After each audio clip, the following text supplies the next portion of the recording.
Episode 23 of 86 was released exactly 86 days after the announcement was out. Such an elaborate arrangement kind of foreshadowed how great episode 23 could possibly be. What if we see everything from a filmmaker perspective? The magic of 86, let's jump right into it. Now we're here on Christmas Eve in 2949. The 86 came back to the FEDERACY with a victory against Marvel. More importantly, they brought their lives back. Do you remember that in the previous episode? The director put a lot of work into the depiction of Shin's in the development. At the beginning of episode 23, 86, all of them came back home with gratitude. I liked their relatively indifferent attitude when they first came here. They smiled and accepted the gift Ernst gave them. Besides that, they even said Tadaima when they got home, which was actually rare for them to say. They finally regarded this place as their home. And when you look at Ernst's reaction, particularly a shocking and moving scene for Ernst. If we look at the overall color tone in Ernst's home throughout the entire season, it's all warm, nostalgic tone, which fits pretty well with that family atmosphere. At this time, the song Two Worlds Apart is inserted into the montage of their lives after the war. From here, we can clearly see Ernst's concern for his kids. He customized the gifts for each person according to the habits and the hobbies. You can go back and look at the montage in episode 13 and you will recall everything. But Shin got a cooking guide from Ernst because he's a terrible cook. He literally mixed eggshells with yolk when making French toast. That is why everybody was surprised when they ate the food she made, especially Anju.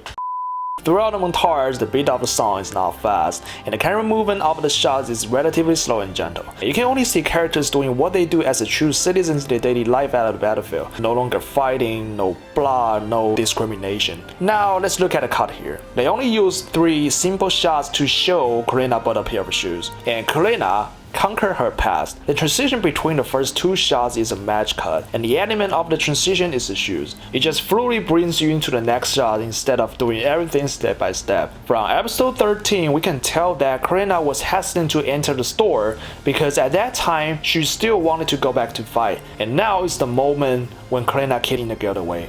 At the end of this montage, the director used a smooth changes of sunlight to create that day-to-day effect, meaning they are now gradually becoming familiar with such a relatively peaceful life. They're now enjoying peace before the next war comes. Alright, let's move to the cemetery. From this scene, we can see that Irving showed his apology, and Eugene's sister Lena finally expressed her appreciation to Shin. When Irving showed up right behind Shin, at first I thought he was trying to talk shit to Shin, but instead, he was deeply conscientious. The shot overall was a little tilted, creating some tension between the two. If you look at the scene carefully, Shin was the only person at the cemetery. It was like a lonely feeling, especially in this shot, which has a strong sense of perspective. Shin is placed in the center of the frame to emphasize the loneliness to talking to the grave himself. It's like everyone blamed him for the death of Eugene and treated him like an outsider. The good thing is that they finally accepted Shin, and Lena knew from the photos that her brother had such a good friend. That's how 2 minor characters develop in the scene. And there's another match cut here when Shin transitioned to where 86 was. Theo asked Shin if he wanted to change his personal mark, but Shin decided to keep using it because his mindset has changed drastically. And we'll be talking about it in the next scene.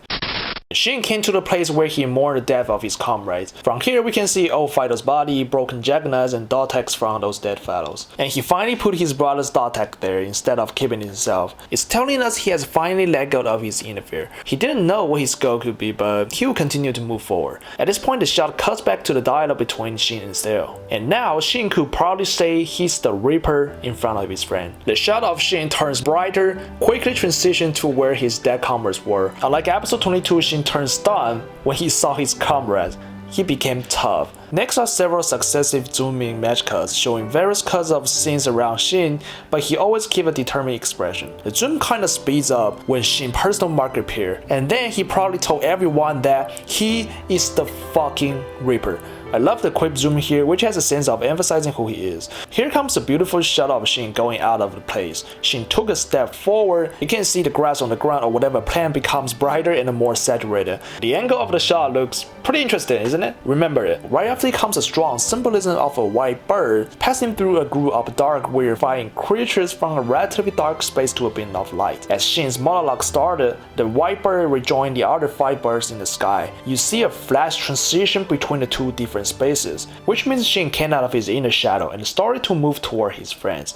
I'm not going to mention the color tone here because I believe you guys could feel it, but take a look at the direction the bird is flying to and how the camera is moving. It's slowly changing direction upwards, and the bird gradually merges with the camera and breaks break through the dark space. It could also mean Shin was looking for his goal, his reason to live, but the only answer was to fight with his friends instead of fighting everything himself. Back to where 86 was. Did you notice the distribution of sunlight here? It's a nice sunny day, but you can't see the light on their faces. And I will mention that later in my next attention to detail video. Now let's focus on what happened in the Republic. Completely different scenery from the beginning of the anime, right? The first thing you see is a cold cartoon, which is opposite from the first season. This episode contains a lot of parallelism. You can see strong contrast between the Republic and 86. Back at the beginning of the season, 86 lived in a cold, desolate place while Alba enjoyed a luxurious life in the Republic. You know now the situation has been reversed. And from this sense we can get that Lena assumed 86 were all dead. She put on a sad face and said, "I won't forget." Look at a slight change of expression when he saw the photo of her family at a glance.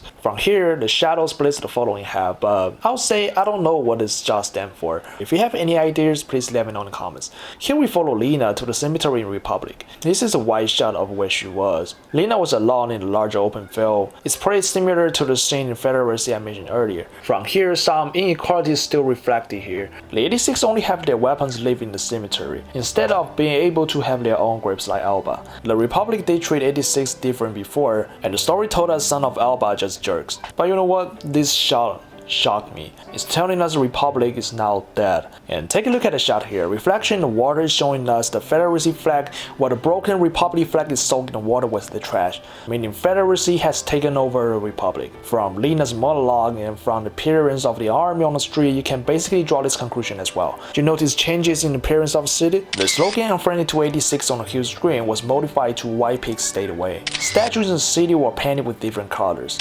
"Welcome to" was changed to "Welcome to." To be honest, I really like this pig, which contains so much hope for the future of the Republic. None of these graffiti were drawn by the Federacy army, you know what I'm saying? Showing that there are still some Alba who think they could have an equal, ideal Republic in the future. That's another reason why Lena could still be herself, even though she couldn't find the answer. So in this sequence, Lena walks from right to left. You know, when you read Japanese books or manga, you usually read from right to left, right? Suggesting that she was moving forward, and she believes her dream could come true one day. But not everyone thinks that way. Remember the 3 drunk Alba men at the beginning of the season? They're still being themselves. Quick transition here showing how solid they were but just couldn't change anything. Unlike them, this officer is smart. I think he's more like a politician. Let's now take a look at the setup here. The table was empty, except for 2 photographs placed facing outward. What does it mean? The photo is about him being friendly with the people of 86. Look at their faces. Oh, come on, stop it. Facing outward basically means photos are just for display. If you look at his face, you will see that he cares so much about what the 2 Federacy officers think of him. He knows what you're thinking, man. Your fake acting makes him look smart like ANYA.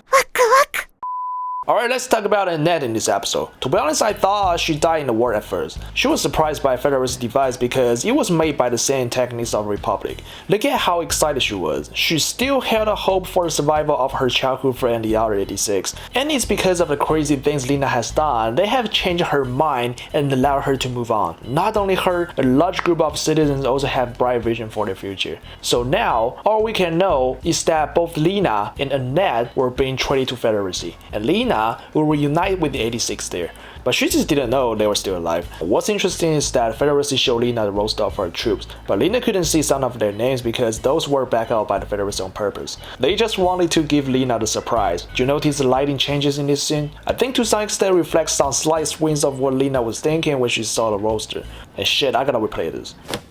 We follow Lena to the Federacy. Ernst showed Lena some broken juggernauts and broken Fido. It's the same day Shin came here and put his brother dog tag back. And actually you can find so much parallelism here. Lena left the box of fallen 86 and just kept whispering, "I won't forget it," exactly 5 times after being misled into thinking 86 had died. And what do these shots remind you? Yes, it corresponds to the previous shots of Shin walking out from here. The music gets a bit louder at this time. As Lena walks out of here, the camera symbolizing her passing through the crowd under the dark sky and then gradually moves towards the light in 86, meaning she follows her friends for so long. What's interesting about this scene is different directions that each group faces. The Alba is facing towards the camp, while 86 is facing towards the light. Next, a very brief shot of 6 birds flying. It was pretty short, like only a couple of seconds, but it's a symbolism of Lena catching up with her friends. So now everything is ready, right? We are pretty close to the wedding. Woo! We watched the entire season of the anime and we finally got here. My next video of 86 Attention to Detail series, the reunion montage, only that montage. The reason I choose to make a single video for it because I don't have time. So in my next video I will break down the final montage frame by frame and tell you guys what I found interesting. For episode 23, if you have any to share, please let me know in the comments. Thank you for watching. Make sure you like the video and subscribe. さらばともよ